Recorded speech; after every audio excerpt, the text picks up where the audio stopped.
بسم اللہ الرحمن الرحیم۔ شروع کرتا ہوں اللہ کے نام سے جو بڑا مہربان نہایت رحم کرنے والا ہے۔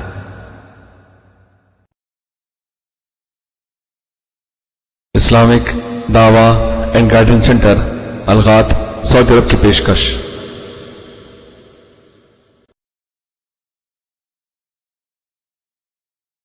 اس درس کا عنوان ہے اتباع رسول صلی اللہ علیہ وسلم۔ اس درس کو آپ کی خدمت میں پیش کرنے کی سعادت حاصل کر رہے ہیں فضیلت الشیخ مقصود الحسن فیضی حفظہ اللہ۔ اعوذ باللہ من الشیطان الرجیم۔ يا أيها الذين آمنوا أطيعوا الله وأطيعوا الرسول وأولي الأمر منكم فإن تنازعتم في شيء فردوه إلى الله والرسول إن كنتم تؤمنون بالله واليوم الآخر ذلك خير وأحسن تأويلا۔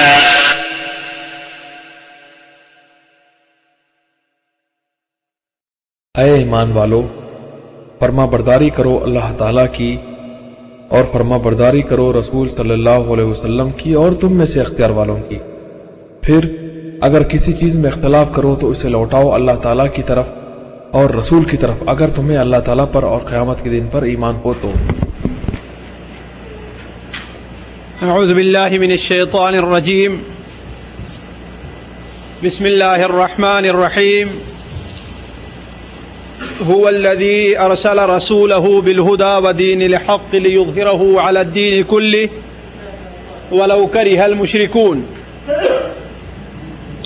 سبحانك لا علم لنا إلا ما علمتنا إنك أنت العليم الحكيم۔ رب اشرح لي صدري ويسر لي أمري واحلل عقدة من لساني يفقهوا قولي واحلل عقدة من لساني يفقهوا قولي۔ عزیز ساتھیوں اور دینی بھائیوں، یہ ربیع الاول کا مہینہ چل رہا ہے اور آج یہ ربیع الاول کی 12ویں رات ہے۔ بعض علماء کے قول کے مطابق نبی صلی اللہ علیہ وسلم کی پیدائش 12 ربیع الاول ہی کو ہوئی تھی، حالانکہ بہت سے علماء اس طرف گئے ہیں کہ آپ صلی اللہ علیہ وسلم کی پیدائش 12 ربیع الاول کے بجائے کس تاریخ کو ہوئی تھی؟ 9 ربیع الاول کو ہوئی تھی۔ زیادہ صحیح یہ ہے کہ آپ صلی اللہ علیہ وسلم کی پیدائش 9 ربیع الاول کون سا دن تھا؟ پیر کا دن تھا، یوم الاثنین، کہ آپ صلی اللہ علیہ وسلم کی پیدائش ہوئی ہے۔ عمومی طور پر مسلمان، خصوصاً وہ لوگ جو سنت اور بدعات کے اندر فرق کرنے کا اہتمام نہیں کرتے، وہ خصوصی طور پر اس مہینے میں یا ان دنوں میں نبی صلی اللہ علیہ وسلم کی تاریخ پیدائش پر خوشیاں مناتے ہیں اور اس کے لیے جلسے جلوس اور مجالس منعقد کرتے ہیں، جسے عید میلاد النبی کا نام دیتے ہیں۔ ہم آج ایک دوسرے نقطے پر آپ لوگوں کو لانا چاہ رہے ہیں جو بڑا اہم ہے۔ اللہ کے رسول صلی اللہ علیہ وسلم کا ارشاد ہے، مسلم شریف میں، سنن ابن ماجہ میں حضرت ابو ہریرہ رضی اللہ تعالیٰ عنہ سے روایت ہے کہ اللہ کے رسول صلی اللہ علیہ وسلم نے ارشاد فرمایا کہ بدأ الاسلام غریبا وسيعود كما بدأ فطوبى للغرباء۔ اس سے ذرا ادھر چلے ہیں تھوڑا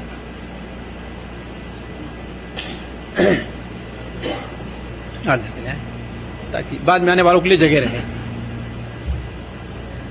بدأ الاسلام غریبا وسيعود كما بدأ فطوبى للغرباء، اسلام غربت کی حالت میں شروع ہوا ہے۔ غربت کے معنی ہمارے اور آپ کی زبان میں جو فقیری کے ہوتا ہے، فقیری کے معنی نہیں ہے، بلکہ اس کا ترجمہ ہم لوگ اپنی زبان میں اجنبیت کر لیں۔ اسلام اجنبیت کی حالت میں شروع ہوا ہے، وَسَيَعُودُ كَمَا بَدَا، اور جیسا شروع ہوا ہے ویسا پھر بھی واپس ہو جائے گا۔ یعنی جس طریقے سے اسلام جب شروع ہوا ہے تو اس کی حالت کیا تھی؟ بالکل اجنبیت کی تھی۔ ہر اعتبار سے اسلام اجنبی تھا، سیاسی اعتبار سے اسلام اجنبی تھا، اقتصادی اعتبار سے اسلام اجنبی تھا، دینی لحاظ سے اسلام اجنبی تھا، افراد کے لحاظ سے اسلام اجنبی تھا، فوجی لحاظ سے اسلام اجنبی تھا، ہر لحاظ سے اسلام اجنبی تھا۔ یعنی اجنبی کا معنی یہ ہے کہ اسلام کی مدد کرنے والا، اسلام کی نگرانی کرنے والا، اسلام کا ساتھ دینے والے لوگ کیا تھے؟ اس وقت موجود نہیں تھے۔ تو بدأ الاسلام غریباً، اسلام جو پھیلا ہے، وہ جو شروع ہوا ہے، وہ اجنبیت کی حالت میں شروع ہوا ہے۔ وَسَيَعُودُ كَمَا بَدَا، اور جیسا شروع ہوا ہے ویسے واپس بھی ہو جائے گا۔ اسی لیے آخری زمانے میں ایک اور صورتحال پیش آئے گی۔ اللہ کے رسول صلی اللہ علیہ وسلم کے ارشاد ترمذی شریف وغیرہ میں ہے کہ اسلام دونوں مسجدوں میں گھر کر کے رہ جائے گا۔ مسلم شریف میں بھی یہ روایت ہے، اسلام دونوں مسجدوں میں گھر کر کے رہ جائے گا، یعنی اسلام کے صحیح ماننے والے وہ کہاں ہو جائیں گے؟ مسجد حرام اور مسجد نبوی کے اندر گھر کر کے رہ جائیں گے، باقی دنیا کی اور جگہوں کے اندر اسلام کے ماننے والے نہ رہ جائیں گے، اور اگر رہ بھی جائیں گے تو کیا رہیں گے؟ وہ نام کے رہیں گے۔ تو بدأ الاسلام غریبا، اسلام جو پھیلا ہے وہ غربت اور اجنبیت کی حالت میں پھیلا ہے۔ وَسَيَعُودُ كَمَا بَدَا، اور جس طریقے سے پھیلا ہے ویسے ہی پھر وہ لوٹ جائے گا۔ آپ صلی اللہ علیہ وسلم نے اس کے بعد ایک لفظ اور بیان فرمایا، اب وہ ذرا سوچنے کا ہے اور سننے کا ہے۔ آپ نے فرمایا فَطُوبَى لِلْغُرَبَاء، جو لوگ ایسے حالت میں اسلام کو اپنائیں، اسلام کی مدد کریں، اسلام پر قائم رہیں، ان کے لیے بہت ہی خوب ہے، وہ بہت ہی اچھے ہیں، ان کے لیے جنت ہے۔ صحابہ کرام نے عرض کیا، اے اللہ کے رسول صلی اللہ علیہ وسلم، یہ کون سے لوگ ہیں؟ آپ نے پڑھا فطوبى للغرباء، غربا کے لیے بہت ہی خوب ہے، ان کے لیے جنت ہے۔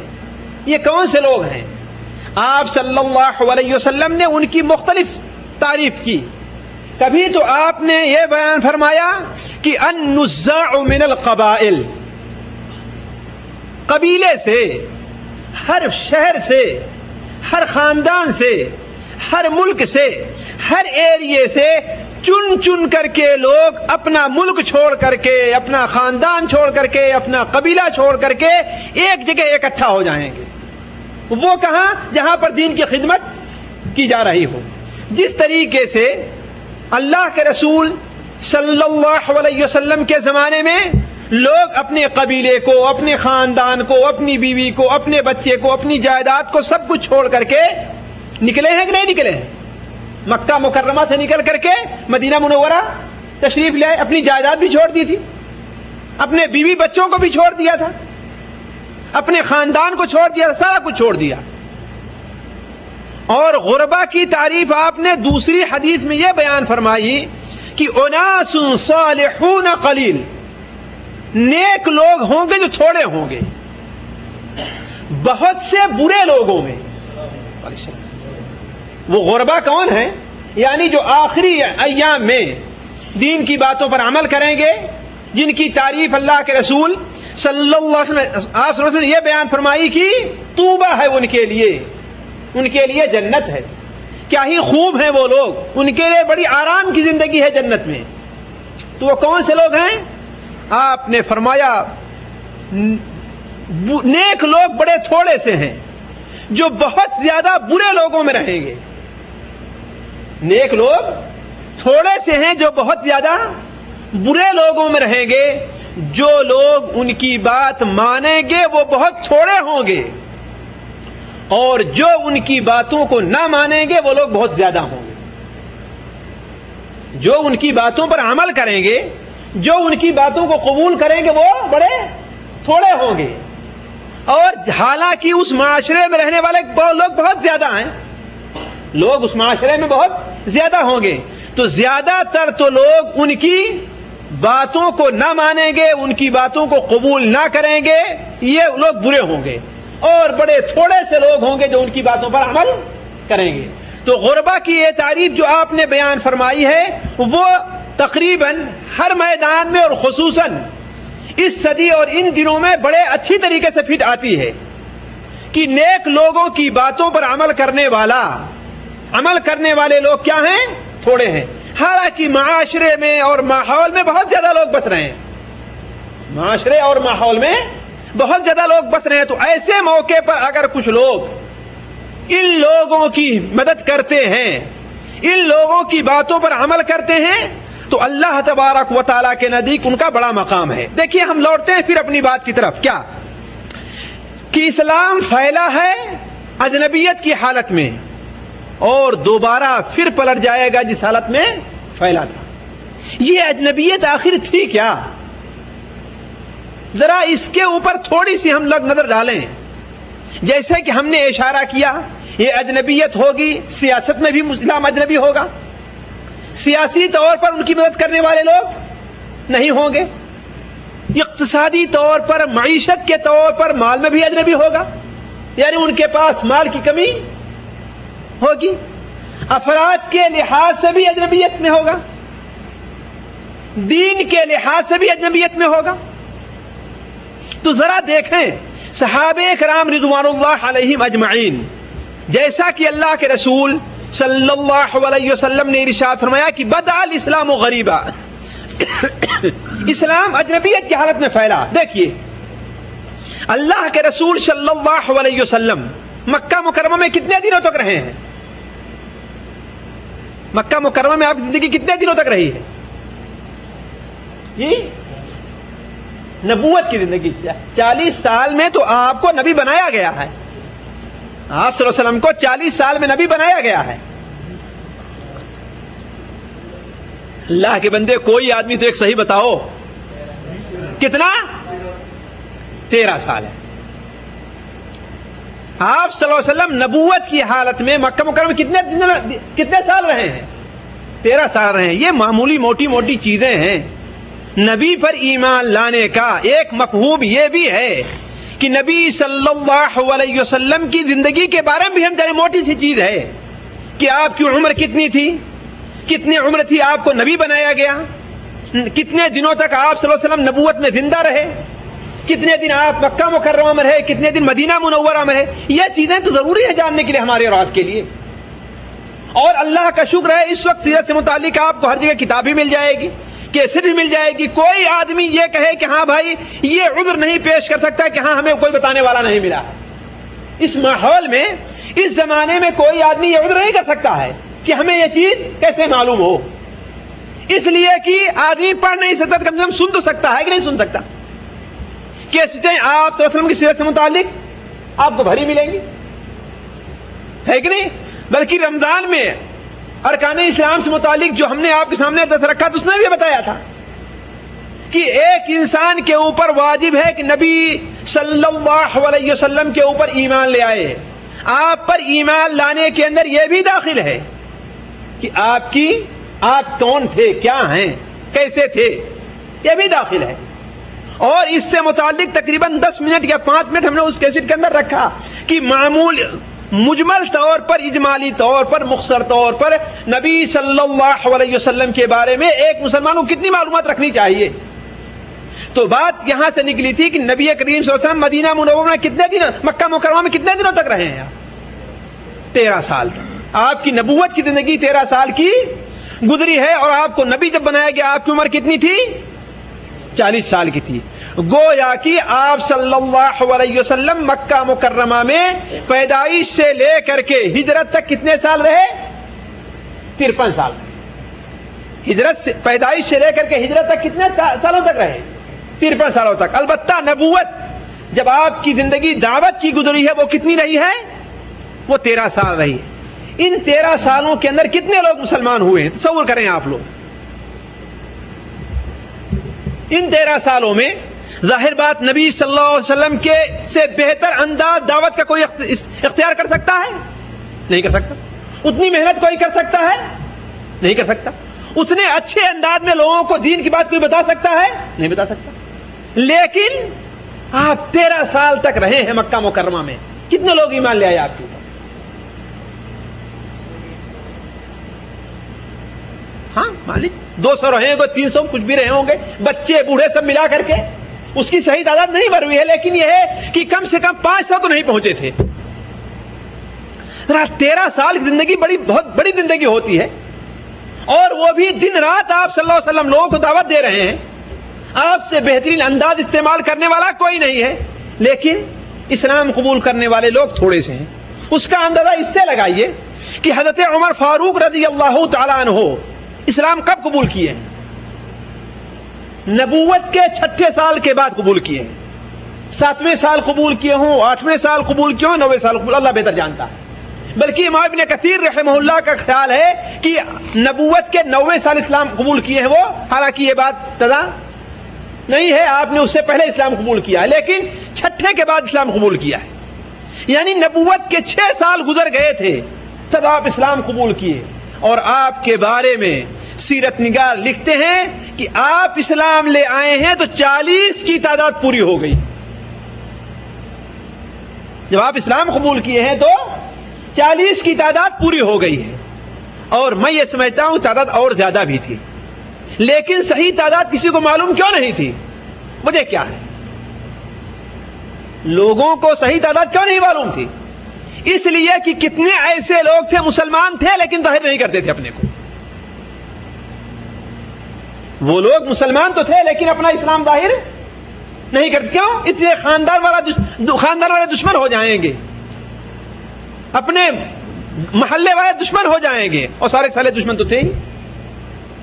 تو حضرت عمر فاروق رضی اللہ عنہ جب اسلام قبول کیے اور آپ نے جب آ کر کے اپنے اسلام کا اعلان کیا تو آپ لوگوں نے پڑھا ہوگا کہ مکہ کے مشرکین جو خانہ کعبہ اور اس کے ارد گرد بیٹھے ہوئے تھے آپ کے اوپر پل پڑے.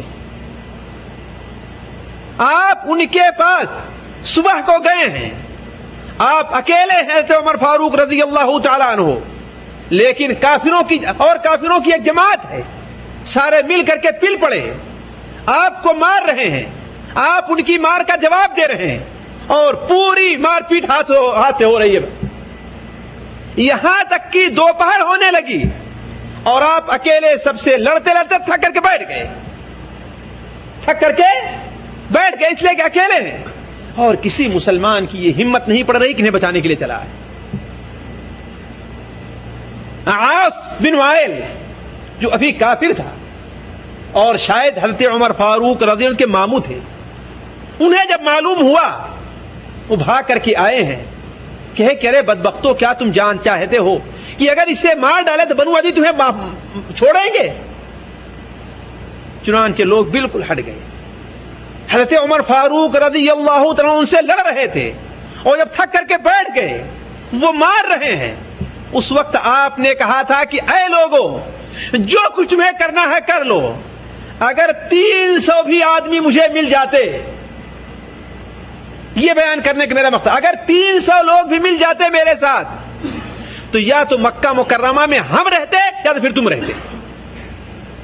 یعنی کہنے کا مطلب کہ اس وقت تک 7 سال 8 سال تک مسلمانوں کی تعداد 300 بھی نہیں پہنچ سکی تھی. وہ مسلمان جو ہتھیار اٹھا سکیں, وہ مسلمان جو تلوار چلا سکیں, ان کی تعداد 300 بھی نہیں پہنچی تھی.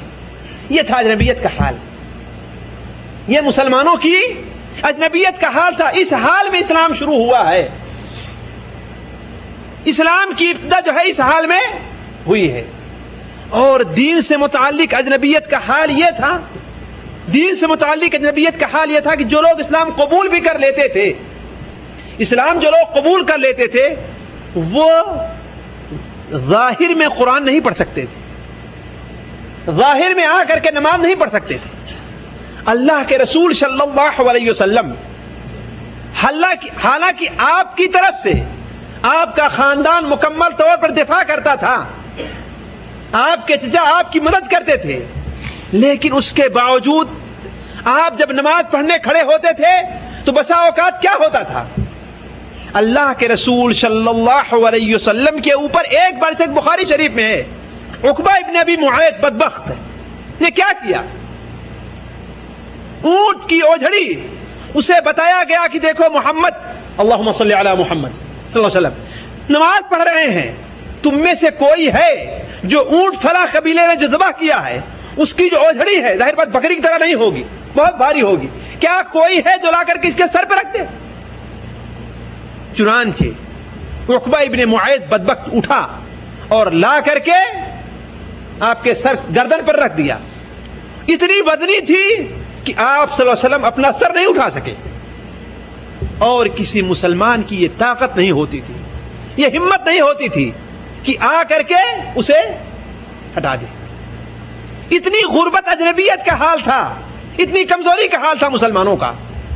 چنانچہ جب آپ کی بیٹی حضرت فاطمہ رضی اللہ تعالی عنہا کو یہ خبر ملی تو وہ بھاگتی ہوئی آئیں، اور بچی تھی لیکن کسی بھی طریقے سے اس اوجھڑی کو دھکا دے کر کے آپ کے سر کے پر سے گرایا۔ اس کے بعد آپ اٹھے تو غصے میں آ کر کے آپ نے دعا کی، اے اللہ تعالیٰ قریش کے ان لوگوں کو ہلاک اور برباد کر، اے اللہ تعالیٰ قریش کے ان لوگوں سے تو نمٹ لے، اے اللہ عقبہ کو اور فلاں کو اور فلاں کو فلاں کو تو ہلاک اور برباد کر۔ نتیجہ یہ ہوا کہ آپ کی دعا سے سارے کے سارے وہ بدر کے میدان میں ایک طرف سے قتل کر دیے گئے۔ بات یہ نہیں کرنی، بات یہ کہنی کہ دیکھیے اجنبیت کا یہ عالم تھا، اور عام مسلمان تو اپنے دین کا اظہار کر نہیں سکتے تھے، اور اگر اظہار بھی کرتے تھے تو علی الاعلان نماز نہیں پڑھ سکتے تھے۔ چنانچہ سیرت ابن حشام میں حضرت عبداللہ ابن مسعود رضی اللہ تعالیٰ عنہ کے بارے میں آیا ہے، عبداللہ ابن مسعود، اور ان کے اسلام لانے کا بھی وہ جو واقعہ ہے وہ بھی اسلام کی غربت کی نشاندہی کرتا ہے۔ وہ بیان فرماتے ہیں کہ میں بالکل نوجوانی ابھی بالغ ہونے کے قریب میں ہو رہا تھا کہ اللہ کے رسول میں عقبہ ابن معیط کی بکریاں چرا رہا تھا، غربت کی حالت تھی، مسکین تھے، بکری چرایا کرتے تھے، لیکن اللہ تبارک و تعالیٰ کے نزدیک ان کا مقام کتنا بڑا تھا۔ تو کسی کو یہ دیکھ کر کہ ہاں وہ کوئی نیچا کام کر رہا ہے، کوئی بکری چرا رہا ہے، کوئی روڈ پہ جھاڑو لگا رہا ہے، کوئی حمام صاف کر رہا ہے، کوئی ورکشاپ میں کام کرتا ہے، تو یہ نہیں سوچنا چاہیے کہ ہاں وہ بڑا ذلیل آدمی ہے۔ آپ کو کیا پتا کہ وہ اللہ تعالیٰ کے نزدیک آپ سے بہتر اور اونچا مقام رکھتا ہو، اللہ تعالیٰ کے نزدیک آپ سے بڑا اور بہتر اور اونچا مقام رکھتا ہو۔ اللہ تعالیٰ جو ہے لوگوں کے اجتماعی طور پر ان کے کیا حالات ہیں اس طرف نہیں دیکھتا، لوگوں کے مال کی طرف نہیں دیکھتا، لوگوں کے پیسے کی طرف نہیں دیکھتا۔ بسا اوقات ایک شخص انسان جو اپنے خاندان کا سب سے ذلیل انسان کیوں نہ مانا جائے، اپنے علاقے کا سب سے ذلیل انسان کیوں نہ مانا جائے، ہو سکتا ہے کہ اللہ تبارک و تعالیٰ کے نزدیک وہ سارے کے سارے لوگوں میں بہتر ہو، اور اس گاؤں کے اوپر سے جو بلا تلی ہوئی ہے ہو سکتا ہے اسی غریب اور مسکین بندے کی وجہ سے ہو۔ تو حضرت عبداللہ بن مسعود بکریاں چرایا کرتے تھے۔ وہ بیان کرتے ہیں کہ حضرت ابو بکر صدیق رضی اللہ تعالیٰ عنہ کو اور نبی صلی اللہ علیہ وسلم کو کفار مکہ نے بھگایا، انہیں تکلیف دینی چاہیے، تو وہ لوگ شہر چھوڑ کر کے بھاگ کھڑے ہوئے، شہر چھوڑ کر کے بھاگ کھڑے ہوئے، یہاں تک کہ میرے اوپر سے گزر ہوا تو حضرت ابو بکر صدیق رضی اللہ تعالیٰ عنہ نے کہا کہ اے لڑکے، تمہارے پاس کوئی بکری ہے جس کے اندر کچھ دودھ ہے؟ اس لیے کہ پیاس لگ گئی تھی، شہر سے بھاگ کر کے گئے تھے۔ انہوں نے کہا کہ میں اس پر امین بنایا گیا ہوں، بغیر اپنے مالک کی اجازت کے میں کسی بکری کا دودھ آپ کو نہیں دے سکتا۔ تو کہا کیا کوئی ایسی بکری ہے جس نے ابھی تک جنا نہ ہو، جس نے ابھی تک بچہ نہ دیا ہو؟ کہا کہ ہاں فلاں ہے۔ آپ صلی اللہ علیہ وسلم نے اسے کہا کہ لاؤ میرے پاس۔ آپ کے پاس جب لائی گئی، آپ نے اس کے چھاتی کے اوپر اپنا دستے مبارک پھیرا تو اس چھاتی کے اندر برابر دودھ آ گیا۔ حضرت ابوبکر صدیق رضی اللہ تعالیٰ عنہ کا ایک پتھر لے کر کے آئے، برتن نہیں تھا دودھ پینے کے لیے، ایک بڑا ایسا پتھر دیکھا جو ایسے تھوڑا سا ٹیڑھا تھا، جس کے اندر جو ہے دودھ آ سکتا، لا کے نبی صلی اللہ علیہ وسلم کو دیا۔ اس کے اندر آپ نے اس بکری کا دودھ دہا، خود پیا، حضرت ابوبکر کو پلایا اور حضرت عبداللہ بن مسعود کو بھی پلایا، اور اس کے بعد اس تھن کی طرف، چھاتی کی طرف اشارہ کیا کہ تو جیسے پہلے تھا ویسے دوبارہ ہو جا۔ چنانچہ اپنی جگہ پر واپس چلا گیا، اپنی جگہ پر واپس چلا گیا۔ حضرت عبداللہ بن مسعود رضی اللہ عنہ جب یہ صورتحال دیکھی تو کہا کہ آپ جو کلام پڑھ کر کے اس پر پھونکے ہیں، اس پر دم کیا ہے، وہ کلام مجھے بھی سکھلا دیجیے، وہ کلام مجھے بھی سکھلا دیے۔ نبی صلی اللہ علیہ وسلم نے سکھلایا اور وہ اسلام قبول کر لیے، وہ اسلام قبول کر لیے۔ وہ حضرت عبداللہ بن مسعود رضی اللہ عنہ بیان فرماتے ہیں کہ ایک بار مکہ کے مشرکین اپنی مجلس کے اندر بیٹھے ہوئے تھے کہ ہم چند غریب مسکین مسلمان اپنی مجلس میں تھے، تو ہم میں سے کسی نے کہا کیا کوئی آج یہ جرأت کر سکتا ہے کہ قرآن پڑھ کر انہیں سنا دے؟ ذرا دیکھیے، یہاں تک جرأت نہیں ہو سکتی تھی۔ یہ حالت تھا مسلمانوں کی اجنبیت کا، یہ حالت تھی مسلمانوں کی کمزوری کی، یہ عالم تھا ان کا۔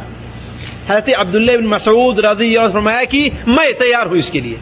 لوگوں نے کہا ہم تمہیں نہیں چاہتے، ہم کسی ایسے شخص کو چاہتے ہیں خاندانی طور پر جس کا کچھ اثر ہو لوگوں پر، کہ اسے تکلیف دینے سے رک جائیں۔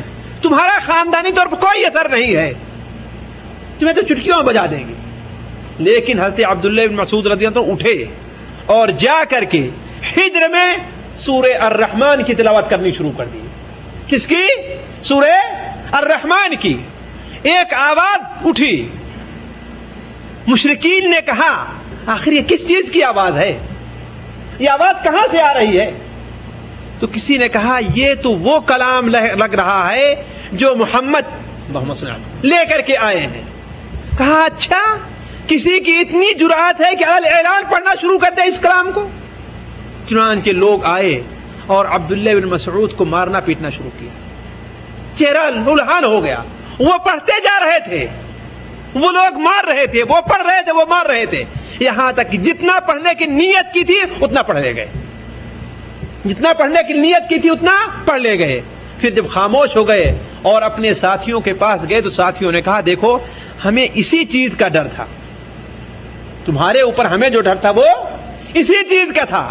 کہا واللہ جتنا دلیل میرے سامنے اب وہ لوگ ہیں، اس سے پہلے اتنا دلیل میرے نظر میں کبھی وہ لوگ نہیں تھے۔ اگر تم لوگ چاہو تو کل پھر میں جا کر کے ان کو سناؤں گا، کل پھر جا کر کے ان کو میں سناؤں گا۔ لیکن لوگوں نے کہا کہ بس بس بس بس، انہیں تم نے ذلیل کر دیا نا، انہیں تم نے رسوا کر دیا، انہیں سنا دیا۔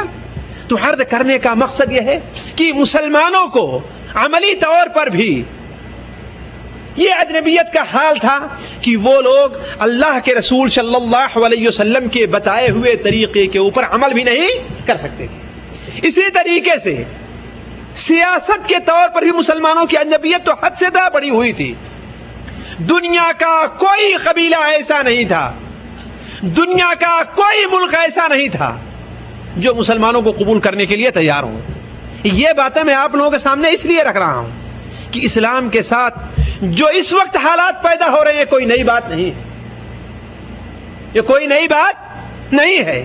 آپ صلی اللہ علیہ وسلم کی پیشین گوئی ہے کہ بدأ الاسلام غریبا وسيعود كما بدا فطوبى للغرباء۔ تو اقتصادی طور پر یہ حال تھا کہ مسلمانوں کی مدد کرنے والا کوئی ملک نہیں تھا، کوئی قبیلہ نہیں تھا، کوئی سردار نہیں تھا، جس کی سب سے واضح مثال یہ ہے کہ مکہ کے اندر مسلمانوں کی مدد کرنے والا کوئی تھا؟ کوئی نہیں تھا۔ حال تو یہ ہے کہ نبی صلی اللہ علیہ وسلم جو سب سے عظیم انسان تھے، مکہ کے سب سے سچے مانے جاتے تھے، سب سے بڑے امانت دار مانے جاتے تھے، اور سب سے اعلیٰ خاندان کے بھی تھے۔ سب سے اعلیٰ خاندان کے، شرعی طور پر تو سب سے اعلیٰ خاندان کہیں بھی، لیکن اجتماعی طور پر بھی سب سے اعلیٰ خاندان کے آپ تھے۔ کیوں؟ اس لیے کہ آپ ہی کے خاندان والوں کے ہاتھ میں خانہ کعبہ کا سب کچھ تھا۔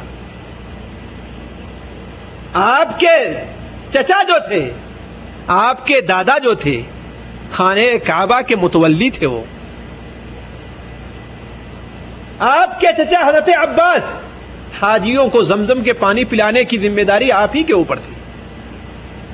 تو اجتماعی طور پر بھی ایک مقام تھا، ایک مقام تھا، لیکن پھر بھی مکہ کا کوئی بھی سردار، آپ کے چچا کے علاوہ کوئی بھی، اللہ کے رسول صلی اللہ علیہ وسلم سیاسی پناہ دینے کے لیے تیار نہیں ہوا۔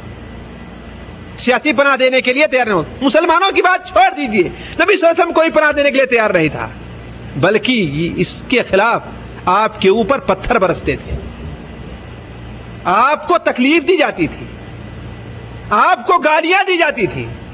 آپ کو کیا نہیں کہا گیا؟ پاگل آپ کو کہا گیا، شاعر آپ کو کہا گیا، کاہن آپ کو کہا گیا، جادوگر آپ کو کہا گیا۔ وہ کون سے ایسے الفاظ تھے جس سے ایک آدمی کی تنقیص ہو سکے؟ وہ آپ کے لیے استعمال نہیں کیے گئے، ہے کہ نہیں؟ اور صرف کہنے پر لوگ بس نہیں آئے رہے، بلکہ آپ پر ہاتھ بھی اٹھائے گئے۔ امام ابن کثیر رحمہ اللہ نے اپنی سیرت کے اندر لکھا ہے، حضرت انس بن مالک رضی اللہ عنہ کی روایت ہے کہ ایک بار نبی صلی اللہ علیہ وسلم صفا پہاڑی پر بیٹھے ہوئے تھے۔ آج صفا پہاڑی کا سمجھے کہ صرف نام ہے، ورنہ پہاڑی کے ایسے سے کوئی چیز وہاں پر موجود نہیں ہے، لیکن اس وقت پہاڑی تھی، اس وقت پہاڑی تھی، اور آج سے 50 سال پہلے بھی پہاڑی ہی تھی۔ وہاں بالکل عام پہاڑ تھا، لوگ پیدل بلکہ جوتے پہن کر کے اپنا صحیح وغیرہ کیا کرتے تھے وہاں پر۔ آج اللہ جزائے خیر دے، جو لوگ اس کام کے لیے اٹھے ہیں، حاجیوں کی آسانی کے لیے بہت کچھ کر دیا ہے، ورنہ پہلے کچھ نہیں تھا۔ پہلے صفا اور خانہ کعبہ کے بیچ میں مکان تھے لوگوں کے، صفا اور خانہ کعبہ کے بیچ میں مکان تھے، لوگ رہا کرتے تھے، اس میں لوگ رہا کرتے تھے۔ تو آپ صلی اللہ علیہ وسلم صحابہ پہاڑی کے اوپر بڑے غمگین بیٹھے ہوئے تھے، آپ کا جسم لہو لہان تھا، خون بہ رہا تھا آپ کے جسم سے۔ حضرت جبریل علیہ السلام تشریف لے آتے ہیں اور کہتے ہیں کہ اے محمد صلی اللہ علیہ وسلم، یہ کیا ہے؟ آپ نے فرمایا کہ آپ دیکھ نہیں رہے ہیں کہ میری قوم نے میرے ساتھ کیا کیا ہے، کیا معاملہ کیا میرے ساتھ میری قوم نے۔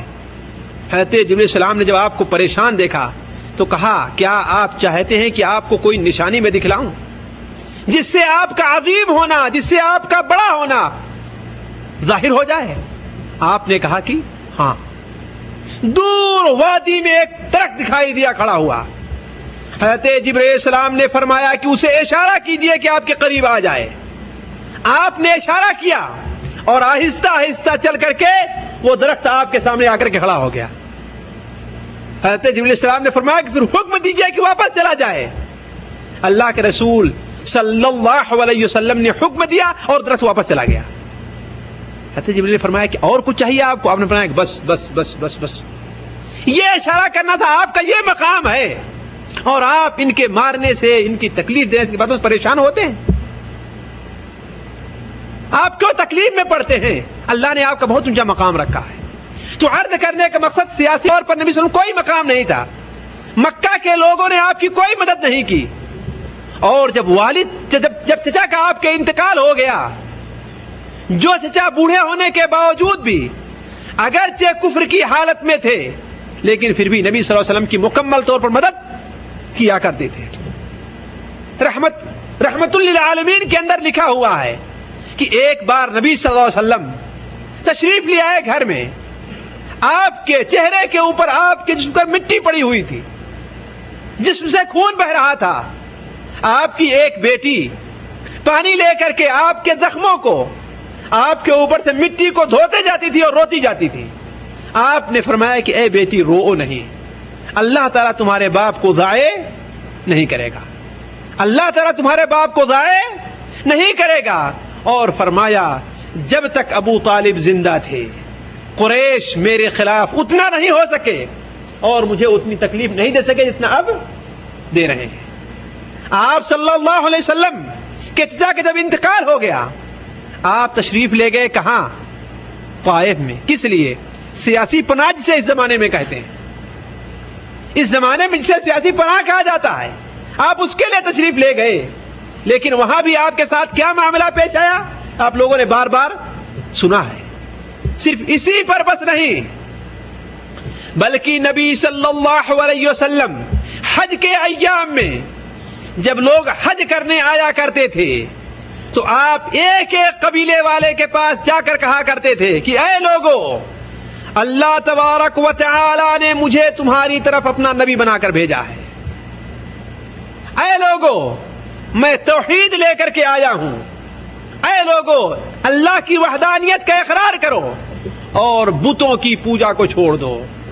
اور اے لوگو، تم میں سے کون ہے جو میری مدد کرے، جو مجھے پناہ دے، تاکہ لوگوں تک میں اللہ تبارک و تعالیٰ کا پیغام پہنچا سکوں.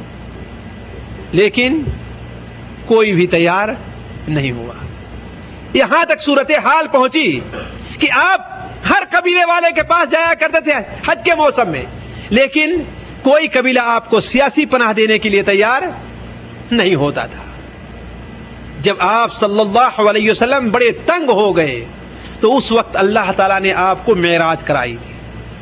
اور معراج کرانے کے اندر ایک بہت بڑا نقطہ تھا کہ اے محمد صلی اللہ علیہ وسلم، اگر یہ لوگ تمہیں نماز پڑھنے نہیں دیتے تو تمہارا تو یہ مقام ہے کہ 1,24,000 انبیاء تمہارے پیچھے نماز پڑھ رہے ہیں. اے محمد صلی اللہ علیہ وسلم، اگر آپ کو یہ مکہ میں امن اور چمن سے نہیں رہنے دیتے، طائف والے آپ کے اوپر پتھر برساتے ہیں، تو آپ پریشان کیوں ہوتے ہیں؟ آپ کا مقام تو یہ ہے کہ 7 آسمان کے فرشتے آپ کو خوش آمدید کہہ رہے ہیں. نبی صلی اللہ علیہ وسلم کو جو معراج کرائی گئی تھی اس کی ایک بہت بڑی حکمت یہ بھی تھی کہ آپ صلی اللہ علیہ وسلم کو تسلی دینا تھا کہ آپ پریشان کیوں ہوتے ہیں. تو عرض کرنے کا مقصد یہ ہے کہ دین جو اجنبیت سے شروع ہوا ہے اس کی ایک اجنبیت کا حال یہ بھی تھا کہ سیاسی طور پر دین بہت ہی اجنبی تھا، اور ایسے ہی سیاسی طور پر دین اجنبیت کی طرف پلٹ آئے گا. جس طریقے سے سیاسی طور پر اجنبی تھا دین، یہ حالات جو پیدا ہو رہے ہیں ہمیں اور آپ کو اس سے پریشان نہیں ہونا چاہیے، بلکہ اس سے نپٹنے کے لیے ہمیں کوشش کرنی چاہیے اور یہ سوچنا چاہیے کہ ہم دین کی مدد کس طریقے سے کر سکتے ہیں، جو تھوڑا سا بعد میں آپ کے سامنے میں رکھتا ہوں. اس کے علاوہ یہ دیکھیے کہ معاشی طور پر بھی دین کتنی اجنبیت کا تھا. نبی صلی اللہ علیہ وسلم، آپ صلی اللہ علیہ وسلم سے متعلق مسند احمد و سنن ماجہ کے اندر روایت ہے، حضرت انس بن مالک رضی اللہ عنہ بیان فرماتے ہیں کہ اللہ تبارک و تعالیٰ کے بارے میں جتنا مجھے تکلیف دی گئی ہے اتنا تکلیف نہ تو کسی کو دی گئی ہے اور نہ کسی کو دی جائے گی. بخاری شریف میں بھی ہے، ما اوذی احد فی اللہ، جتنا مجھے اللہ تعالیٰ کے بارے میں تکلیف دی گئی ہے اتنا کسی دوسرے کو تکلیف نہیں دی گئی. تو آپ نے اس حدیث میں بیان فرمایا جو حضرت انس بن مالک کی ہے کہ جتنا مجھے اللہ تعالیٰ کے بارے میں آزمایا گیا اور تکلیف دی گئی ہے کسی دوسرے کو تکلیف نہیں دی. آپ نے فرمایا کہ بسا اوقات ہمارے اوپر 1 مہینہ گزر گیا ہے، 30 دن گزر گئے ہیں کہ مجھے کھانے کو وہی کچھ ملا کرتا تھا مجھے اور بلال کو جو بلال اپنے بغل میں چھپا کر کے لایا کرتے تھے. ذرا سوچیں، اپنے بغل میں چھپا کر کتنا لے آئے گا انسان، کتنا لے کر کے آئے گا؟ 1 مہینے تک یہ حالت رہا کرتی تھی کہ آپ صلی اللہ علیہ وسلم کو اور حضرت بلال کو وہی کچھ کھانے کو ملتا تھا جو اپنے بغل میں چھپا کر کے تاکہ کوئی دیکھ نہ لے, اگر دیکھ لیا تو چھین لے گا. پتہ نہیں وہ ماں کر کے لاتے تھے, مزدوری کر کے لاتے تھے, کہیں سے پڑی ہوئی چیز اٹھا کر کے لایا کرتے تھے. نبی صلی اللہ علیہ وسلم کو وہی چیز ملا کرتی تھی. اور صحابہ کرام کی مکہ مکرمہ میں جو حالت تھی وہ اور ہی, خاص طور پر وہ 3 سال جو شعب ابی طالب کے اندر گزرے ہیں. حضرت سعد بن ابی وقاص رضی اللہ عنہ بیان فرماتے ہیں. حضرت سعد بن وقاص یہ کون ہے؟ سعد بن ابی وقاص رضی اللہ عنہ یہ کون ہے؟ اللہ کے رسول صلی اللہ علیہ وسلم ماموں کہا کرتے تھے اپنا. کیا کہا کرتے تھے؟ ماموں. اس لیے کہ جس خاندان بنو زہرہ سے حضرت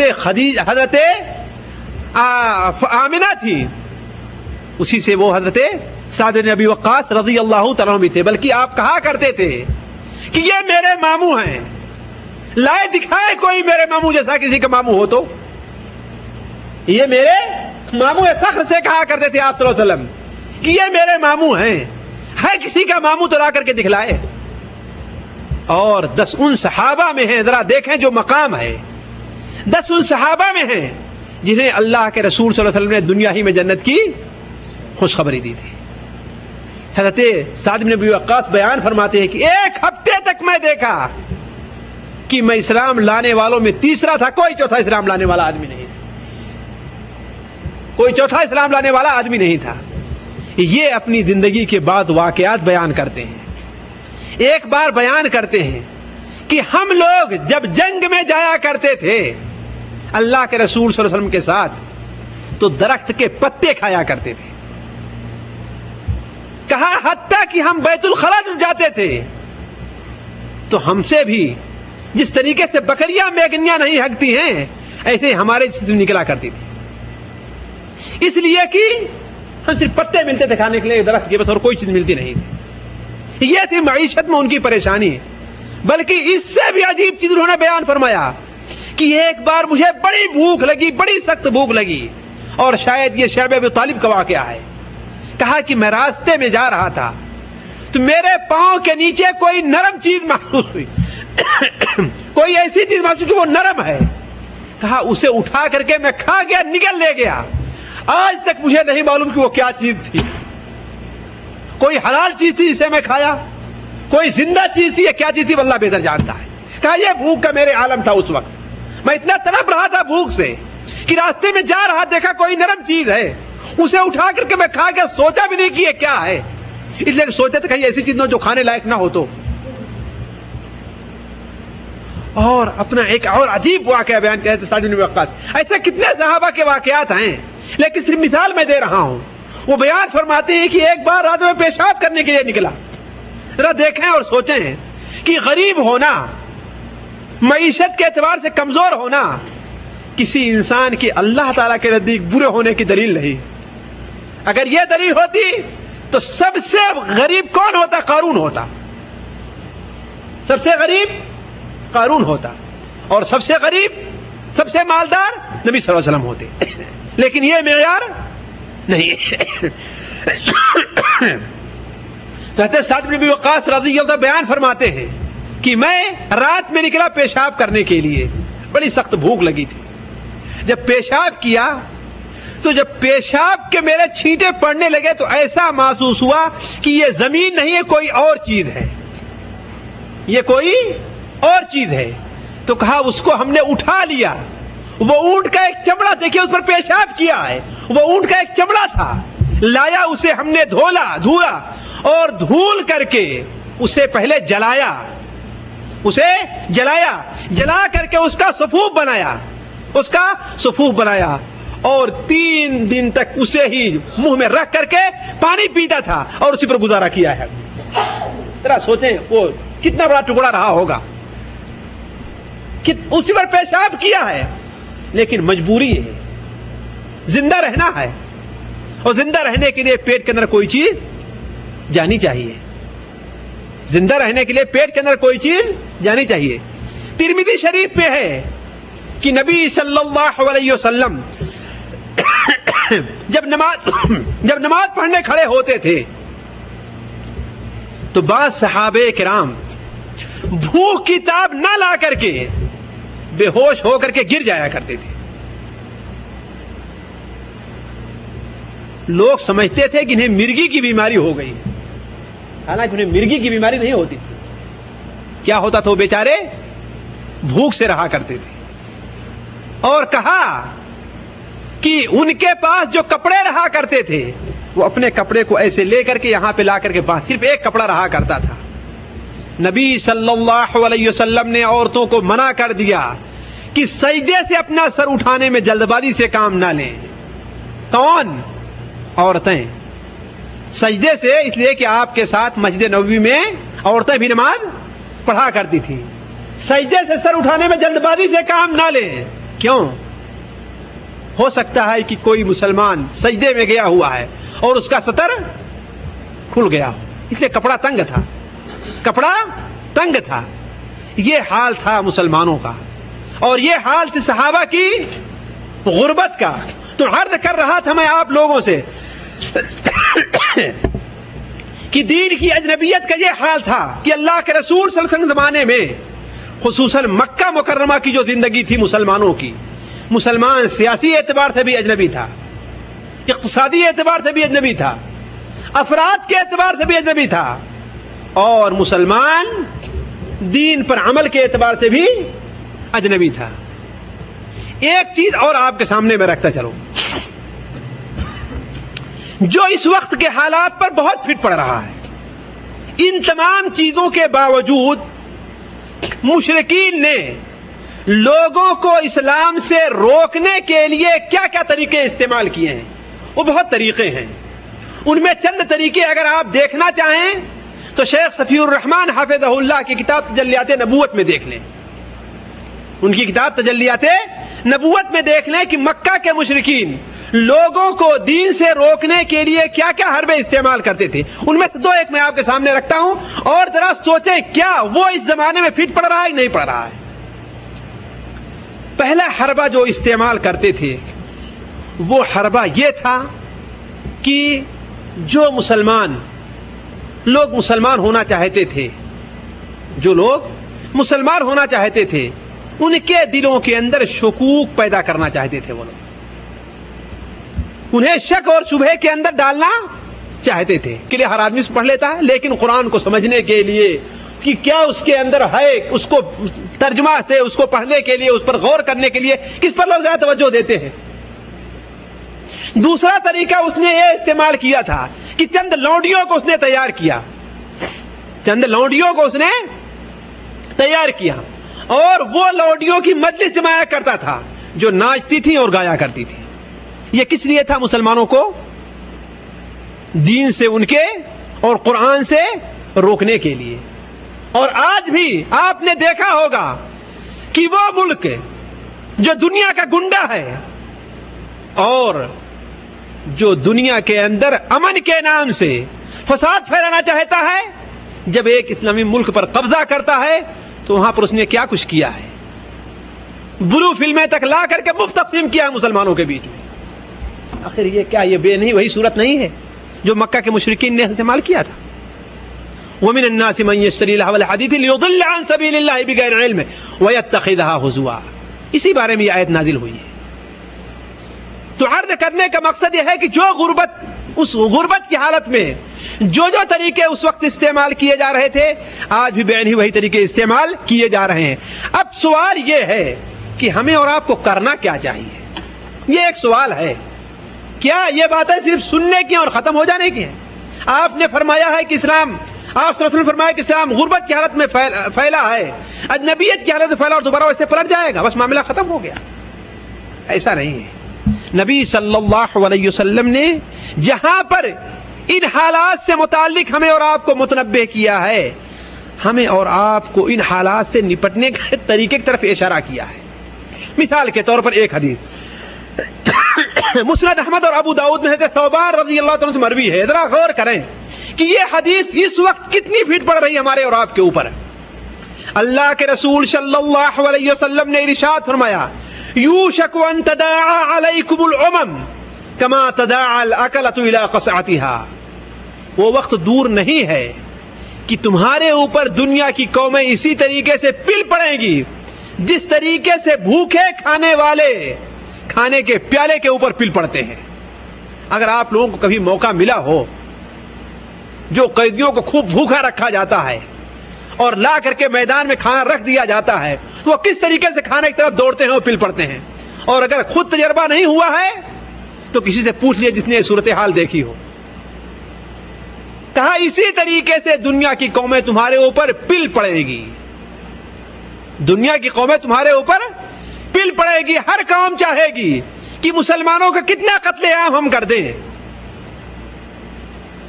مسلمانوں کے اوپر کتنا بم ہم گرا دیں تاکہ ہمارا نام ہو جائے کہ ہم نے بھی اس جنگ کے اندر حصہ لیا تھا. مسلمانوں کی جو اقتصادی حالت ہے, مسلمانوں کے جو جائیداد ہے, اسے کتنا لوٹ لے ہر قوم چاہتی ہے دوڑ دوڑ کر کے چاروں طرف سے.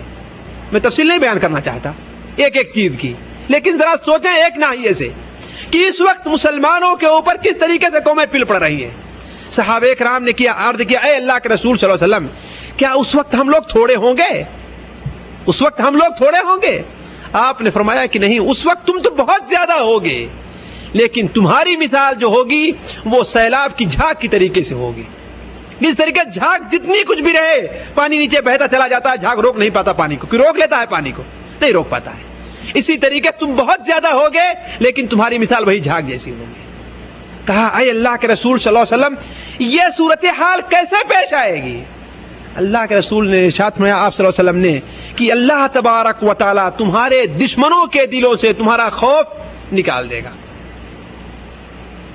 تمہارا خوف تمہارے دشمنوں کے دلوں میں نہیں رہ جائے گا. مسلمانوں سے دشمن ڈرے گا نہیں, بلکہ مسلمان دشمنوں سے ڈرنا شروع کر دے گا. اور آج صورتحال یہی ہے.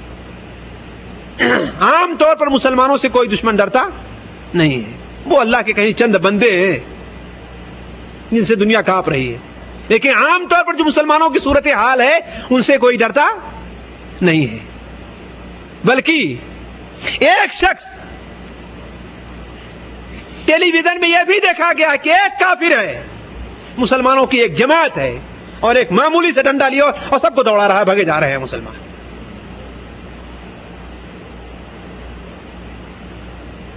آپ صلی اللہ علیہ وسلم نے ارشاد فرمایا کہ اللہ تبارک و تعالی تمہارا خوف دشمنوں کے دلوں سے نکال دے گا, اور اللہ تعالیٰ تمہارے دلوں کے اندر کمزوری پیدا کر دے گا, وہاں آ جائے گا.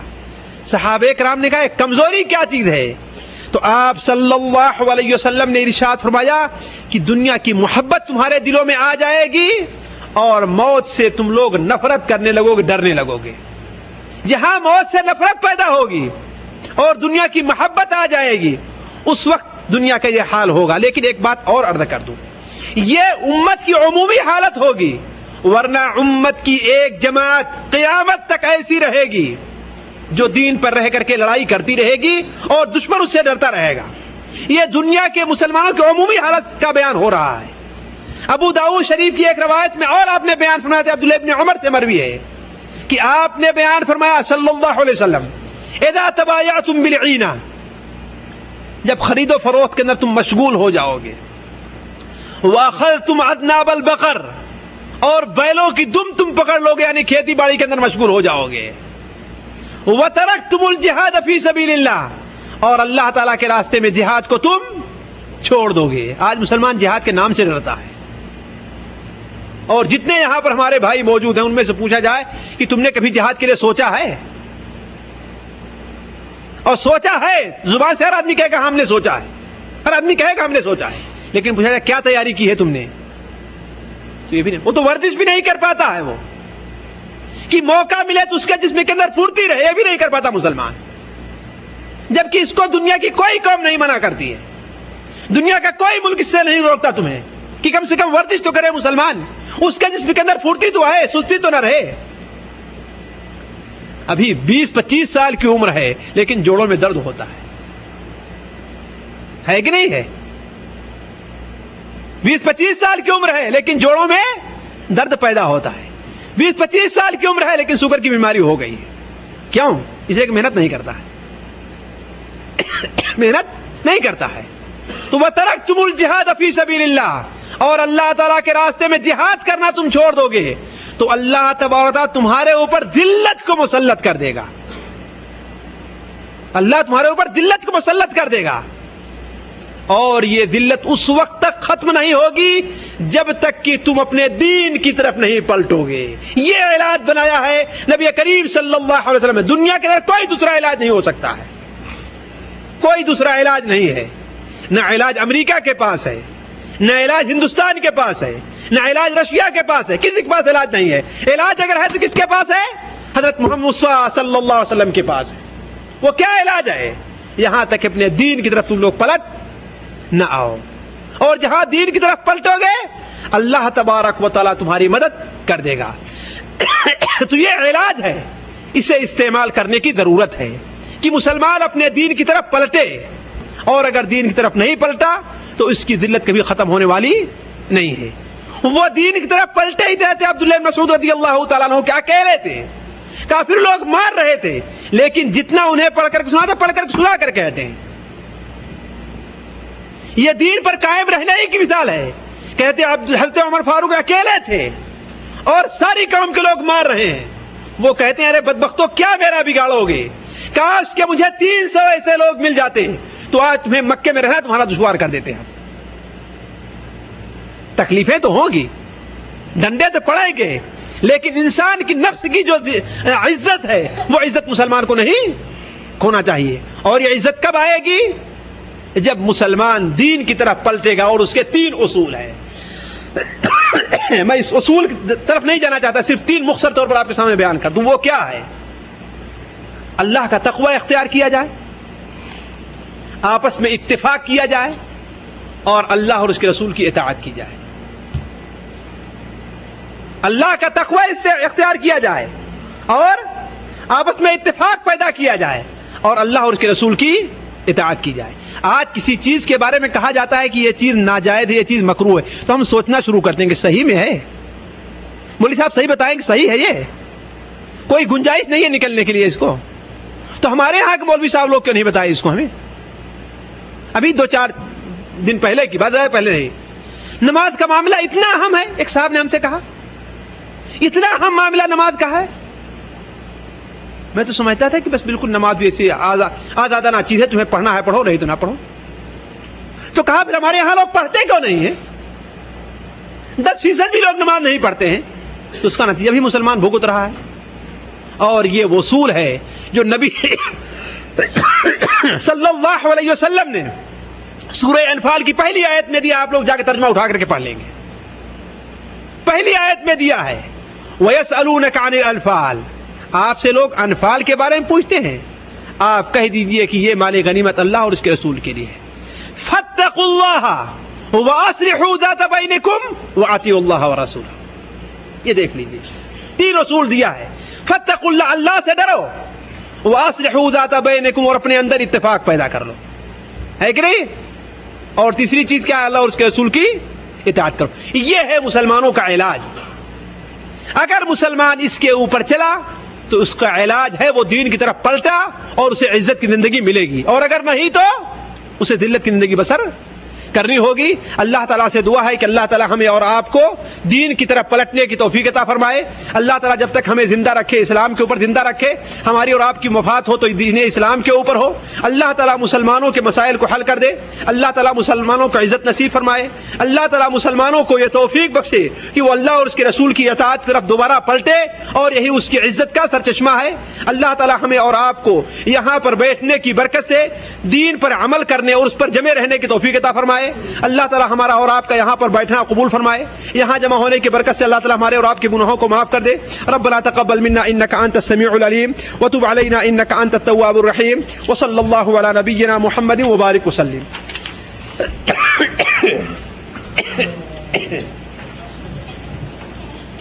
رکھ دو اس میں. چلو ہاں بتائیں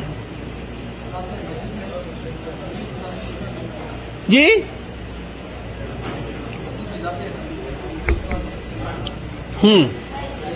نماز کے لیے اگر جا رہا ہو تو ابو داؤد شریف کے اندر روایت ہے, تم میں سے جو آدمی مسجد جائے فلا یشبکن بین اصابعہ, اپنے انگلیوں کو ایک دوسرے کے اندر نہ ملائے. یہ نماز کے ادب کے خلاف ہے. اس لیے کہ وہ جب مسجد کے لیے طرف نکلتا ہے تو گویا شمار ہوتا ہے کہ وہ نماز کے اندر ہے، لہذا یہ ایسا نہیں، مسجد میں بیٹھا بھی ہے تو ایسے نہیں کرنا چاہیے، یہ بھی نماز کے ادب کے خلاف ہے، اس کی صراحت ساتھ ممانعت نہیں آئی ہے، البتہ اس کے خلاف اسے پرہیز کرنا چاہیے، البتہ اس کی صراحت ساتھ ممانعت آئی ہے حدیث شریف۔